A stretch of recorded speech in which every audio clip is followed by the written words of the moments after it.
NATO is no longer whispering about defence. It's debating a preemptive strike on Russia.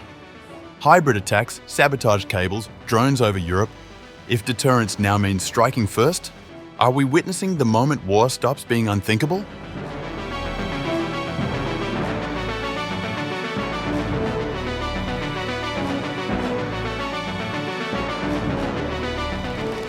NATO is weighing a significant shift in its security posture as concerns mount over Russia's escalating hybrid warfare campaign.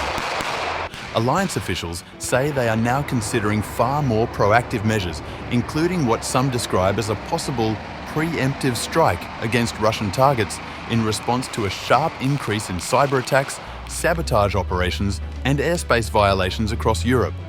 Speaking to the Financial Times, Admiral Giuseppe Cavo Dragoni, chair of NATO's military committee, said the alliance could no longer rely solely on reactive tools when confronted with a pattern of disruptive activity linked to Moscow. We are studying everything. On cyber, we are kind of reactive. Being more aggressive or being proactive instead of reactive is something that we are thinking about. Hybrid incidents have surged in recent months, ranging from the severing of undersea cables in the Baltic Sea to sweeping cyber intrusions and a rise in drone operations probing NATO territory. Dragone noted that an offensive cyber response would be the most straightforward option, with several member states already equipped with advanced capabilities.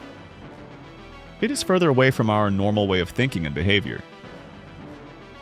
However, he acknowledged that retaliating for physical acts of sabotage or confronting drone incursions posed greater legal and operational complications. Dragone added that under certain circumstances, even a preemptive strike could be construed as a defensive act. Being more aggressive compared with the aggressivity of our counterpart could be an option.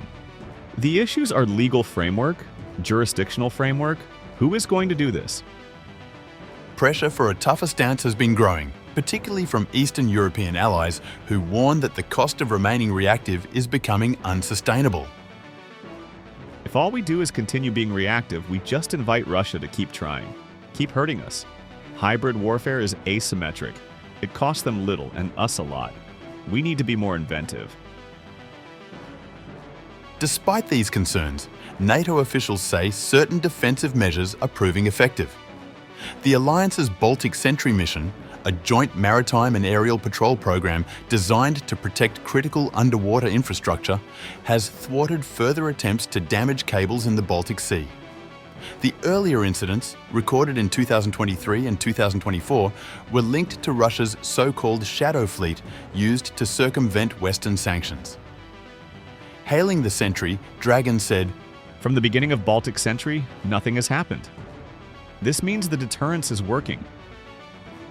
The broader European response to Russia's long-term intentions is also evolving. French President Emmanuel Macron confirmed last week that France will reinstate voluntary military service nearly 30 years after conscription was abolished.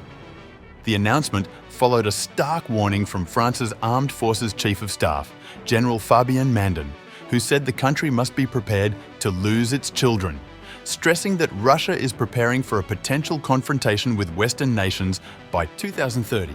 Meanwhile, Sweden is considering acquiring long-range cruise and ballistic missiles capable of striking up to 2,000 kilometers away. A government memo warned that Russia's threat is likely to intensify over the next 5 years. Chief of Defence Staff Carl-Johan Edstrom said such weapons would be used only if Russia attacked NATO and triggered Article 5. For NATO, the core challenge now lies in shaping a deterrence strategy that prevents future hybrid assaults. How deterrence is achieved? Through retaliation, through preemptive strike. This is something we have to analyze deeply because there could be in the future even more pressure on this. And if striking first becomes the new definition of defense, then the world is already at war. Only no one has said it out loud yet.